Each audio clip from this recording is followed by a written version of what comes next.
کہیں تو چاند کی عبادت ہو رہی ہے، کہیں تو سورج کی عبادت ہو رہی ہے، کہیں تو گوبر اور مٹی کی عبادت ہو رہی ہے، کہیں تو درخت اور دریا کی عبادت ہو رہی ہے۔ ارے تم کتنے خوش نصیب ہو کہ تمہیں وہ خدا ملا ہے۔ وہ اور لوگ ہیں دنیا کے اندر جو خدا کو بنا کر پوجتے ہیں۔ لوگوں کا خدا وہ ہے جو لوگ بناتے ہیں، مسلمانوں کا خدا وہ ہے جس نے کن کہہ کر کائنات کو زندہ باد، زندہ باد، نعرہ تکبیر، نعرہ رسالت۔ لوگوں کا خدا وہ ہے جس کی تصویر بنتی ہے، مسلمانوں کا خدا وہ ہے جو تصور میں بھی نہیں آتا۔ اوروں کا خدا تصویر میں آتا ہے، ہمارا خدا تصور میں بھی نہیں آتا۔ ہمارا خدا اتنا بلند ہے، ارے جو تصور میں نہیں آتا وہ ہمارا خدا ہے۔ اللہ اکبر۔ اور پھر لوگ عظمت کا اندازہ کیا لگائیں جب محمد الرسول اللہ اس کے بنائے ہوئے بندے کی عظمت کی حقیقت کو لوگ نہ جان سکے۔ جب اس کا بندہ اتنا بے مثال ہے تو وہ خدا کتنا بے مثال بات ہے۔ زندہ باد، زندہ باد۔ ایمان کی اہمیت کو سمجھو، کون سا مذہب ہمیں نصیب ہوا ہے۔ اسی لیے آج ہم ایمان کی، مسلمان ایمان کی اہمیت نہیں سمجھ پا رہا ہے، منکرین اسلام اہمیت سمجھ گئے، اسی لیے وہ ایمان چھیننا، وہ جانتے ہیں جب تک ان کے پاس ایمان رہے گا ان کو زیر نہیں کیا جا سکتا، ان کو تباہ نہیں کیا جا سکتا، ان کو برباد نہیں کیا جا سکتا۔ چھین لو ان سے ایمان، چلے گا۔ ان کے پاس ٹوپیاں رہے چلے گا، ان کے پاس مدرسے رہے چلے گا، ان کے پاس اسکول رہے چلے گا، ان کے پاس جو ہے وہ سرٹیفکیٹ رہے چلے گا، ان کے پاس ایمان نہیں رہنا چاہیے۔ اسی لیے ایمان چھیننے کے لیے منصوبے بن رہے ہیں، الگ الگ منصوبے، داخلی منصوبے، خارجی منصوبے۔ بہت خطرناک چیلنجز کا ہمیں سامنا ہے، اور آپ آج ہمیں بچہ ڈاکٹر بنے، انجینئر بنے، تاجر بنے، اس کا مستقبل سدھر جائے، سب کو فکر ہے۔ اگر فکر نہیں ہے، ایمان کی فکر نہیں ہے۔ نبیوں کی فکر کیا تھی؟ اچھا کچھ تو اتنے دیر ہوشیار ہے، کہتے ہیں مولانا ہمارے بچے تھوڑی بگڑیں گے۔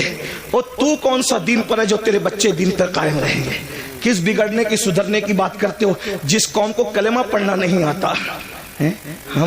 ہمارے بزرگوں نے کہا کہ نکاح کی محفل میں جاؤ تو کلمہ پڑھاؤ تو نہیں پڑھ پاتے، تو جو شادی کی خوشی کے موقع پر قاضی کے پڑھانے پہ کلمہ نہیں پڑھ پاتے، وہ موت کے اضطراب میں کیا کلمہ پڑھ پائیں گے؟ بتائیں نا، آپ کس ایمان کی بات کرتے ہیں؟ آپ کس ایمان اور عقیدے کی بات کرتے ہیں؟ بھائیوں میری قوم کو کلمہ نہیں آتا ہے۔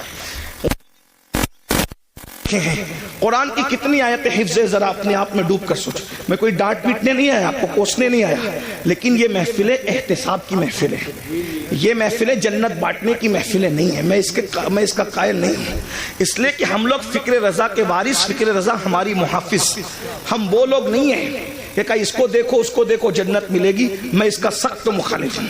جو قوم غسل جنابت سے ناواقف ہو، تم اس کو کیا جنت بانٹ رہے ہو، بیوقوف بناتے ہو۔ اللہ کو ہمیں منہ نہیں دکھانا ہے، خدا کو کیا منہ دکھاؤ گے؟ بتاؤ تو صحیح، جب وہ سن لیں گے کہ مفتی اسماعیل صاحب کے چہرے کو دیکھ کے جنت ملتی ہے، امین القادری کے چہرے کو دیکھ کے جنت ملتی ہے، مفتی جلیل صاحب کے چہرے کو دیکھ کے جنت ملتی ہے، بیوقوف ہے پھر وہ فجر میں اٹھیں گے؟ بیوقوف ہے وہ فجر میں اٹھیں گے؟ نہیں میرے بھائی، ہمیں اپنی قوم پہ اتنا ظلم نہیں کرنا چاہیے۔ جو قوم کلمہ یاد نہ رکھے وہ قوم کیسے جنت میں جائے؟ کچھ لوگ ہم سے لڑتے ہیں کہ تو لوگوں کو مایوس کرتا، میں نے کہا میں مایوس نہیں کرتا۔ ہم کیسے مایوس کر سکتے ہیں؟ ہمارے یہاں تو ایمان کی ڈیفینیشن یہ ہے، الایمان بین الخوف والرجاء، ایمان خوف اور امید کی درمیانی کیفیت کا نام ہے۔ ہم قوم کو مایوس کیوں کریں گے؟ لیکن جو قوم اتنی بے باک ہو چکی ہو کہ بڑی معذرت کے ساتھ، یہاں کے حالات ایسے نہیں ہوں گے لیکن ہم پورا ہندوستان گھومتے ہیں اور بڑی بات نہیں کرتے، دنیا میں بھی جاتے ہیں ہندوستان کے علاوہ۔ لوگ اتنے غافل ہو گئے اپنے دین سے کہ جن کی نگاہ پاپ سے اس کی سگی سالی محفوظ نہیں ہے، اس قوم کو ہم چہرے دکھا کے کیا جنت بانٹیں گے؟ جس قوم کی نگاہ سے اس کی چچازاد بہن محفوظ نہیں ہے، ہم اس قوم کو کیا جنت کی بشارتیں دیں گے؟